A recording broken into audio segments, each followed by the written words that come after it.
ഇടുക്കി ജില്ലയിലെ മലയോര മേഖല കേന്ദ്രീകരിച്ച് നടക്കുന്ന അനധികൃത ഖനനത്തിന്റെ ഞെട്ടിക്കുന്ന കണക്കുകൾ പുറത്ത്.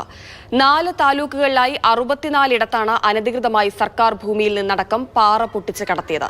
ഇതിൽ 44ഉം ഇടുക്കി താലൂക്കിലാണ്.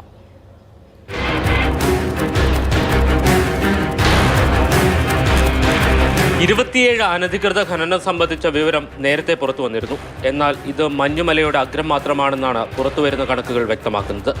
4 താലൂക്കുകളിലായി 64 ഇടത്താണ് മൈനിങ് ആൻഡ് ജിയോളജി വിഭാഗം അനധികൃത ഖനനം കണ്ടെത്തിയത്. ഇതിൽ 44ഉം ഇടുക്കി താലൂക്കിലാണ്. ലിസ്റ്റിൽ 3-ാം പേരുകാരൻ സജിത് KS ആണ്. CPM ജില്ലാ സെക്രട്ടറി CV വർഗീസിന്റെ മരുമകൻ.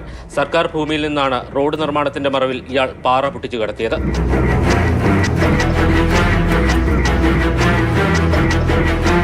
ഉടുമ്പൻചോല 10, പീരുമേട് 9, ദേവികുളം 2 എന്നിങ്ങനെ പോകുന്നു കണക്കുകൾ. പലയിടത്തും അനധികൃത ക്വാറികൾ തന്നെയാണ് പ്രവർത്തിച്ചത്. അതീവ പരിസ്ഥിതി ദുർബല മേഖലയായതുകൊണ്ട് തന്നെ നിയമാനുസൃത ഖനനത്തിന് പോലും നിയന്ത്രണങ്ങളുണ്ട്. അപ്പോഴാണ് ചട്ടങ്ങൾ കാറ്റിൽ പറത്തിയുള്ള വ്യാപക ഖനനവും. ഗവൺമെന്റിലേക്കുള്ള ഒരു റെസ്പെക്റ്റോ ഒരു പേടിയോ ഇല്ലാതാണ് അവർ പ്രവർത്തിച്ചുകൊണ്ടിരിക്കുന്നത്. റിപ്പീറ്റഡ് ആയിട്ട് വയലേറ്റ് ചെയ്യുന്നവർക്കെതിരായിട്ട് നമുക്ക് ഇംപ്രിസൺമെന്റ് 2 years വരെയും ഫൈനൊക്കെ 5 lakhs വരെ ഇമ്പോസ് ചെയ്യാൻ പറ്റും. അതുകൂടാതെ പെർ ഡേ നമുക്ക് 50,000 കൂടി നമുക്ക് ഇമ്പോസ് ചെയ്യാൻ പറ്റും. നമ്മൾ കർശനമായിട്ടുള്ള നടപടി എന്തായാലും എടുത്തു. മൈനിങ് ആൻഡ് ജിയോളജി വിഭാഗം കണ്ടെത്തിയവയുടെ കണക്കുകൾ മാത്രമാണിത്.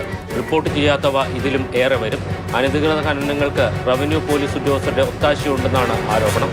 ഇടുക്കിയിൽ നിന്ന് ജെയിനസ് രാജു, മാതൃഭൂമി ന്യൂസ്.